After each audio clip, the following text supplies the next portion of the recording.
রাজু আর Rocky তারা অনেক রাতে বের হয়েছে রাস্তায়।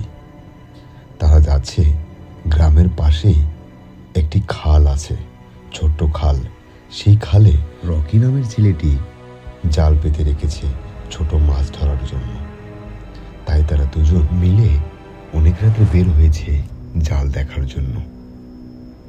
আর সেই রাতটি ছিল একদম ভয়ঙ্কর রাত। ঘটে গেল তাদের সাথে ভয়ঙ্কর কিছু ঘটনা। কথা বলতে বলতে তারা সেই ব্রিজের কাছে চলে এসেছে। এখন ঘটবে সেই ভয়ঙ্কর ঘটনা। গভীর রাত, চারিদিকে হিমেল হাওয়া, নিস্তব্ধতা, একদম শুনশান পরিবেশ, কেবলমাত্র শিয়ালের চেঁচামেচি। তারা দুজন কথা বলতে বলতে ব্রিজের উপরে এসে দাঁড়িয়েছে। কিন্তু রাজু নামের ছেলেটির মনে ছিল অনেক ভয়।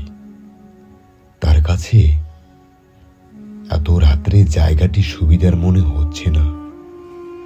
সে এদিক সেদিক তাকাচ্ছে।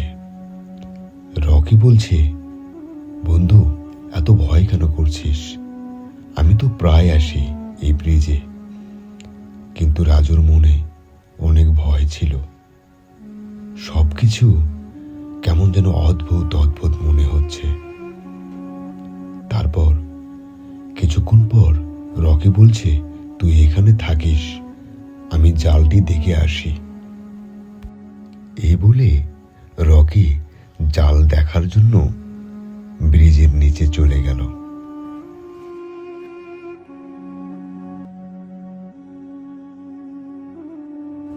তার কিছুক্ষণ পর রাজু চতুর্দিকে ভালো করে তাকাচ্ছে।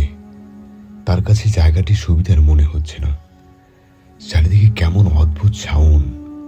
কিছুক্ষণ পর সে পিছনে তাকিয়ে দেখল, ওরে বাপরে বাবারে, বাঁশঝাড়ের ভেতরে সাদা কাপড়ে জড়ানো একটি আত্মা, বড় বড় চুল।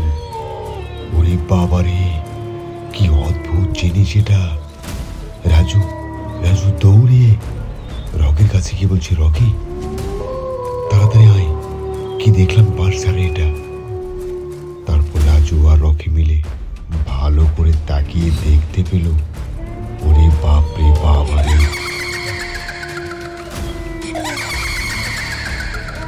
একদম সাদা কাপড়ে জড়ানো একটি আত্মা, বড় বড় চুল, বাঁশঝাড়ের ভিতর থেকে হেঁটে হেঁটে আসছে।